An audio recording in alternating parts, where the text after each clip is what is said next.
Hello everyone. I'm going to show you guys real quick how to set up PHP in Visual Studio Code. It's real simple and it only takes a second. So to start off, let's go to the extensions, and you need to install IntelliFence and PHP Server. And now that you have those extensions installed, what you need to do is follow this quick start guide that's right here.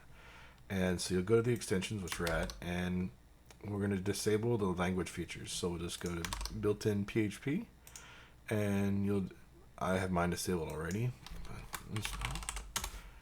One other thing we got to do is go into our settings and change our file associations to star module PHP. So we'll just real quick go to settings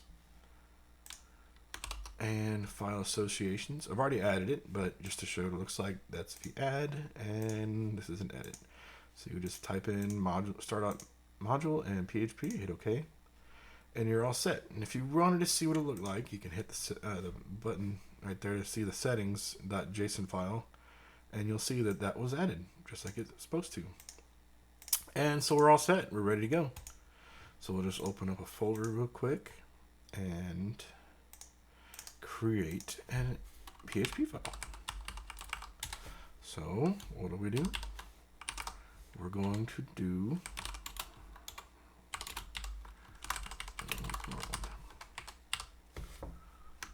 and so we have the new context added to the here. You have the serve project, reload server, open file, stop server. So right now we just want to do serve project to start the server. And there you go. You have it set up like that. It's all working. And as you can see down here, it gives you a visual,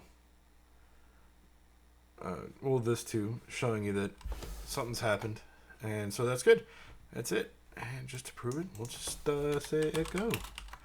This is PHP. And we'll just go reload the page. Boop. And there you go. You're all set. It took maybe like two and a half minutes. So I hope that was helpful, and happy coding.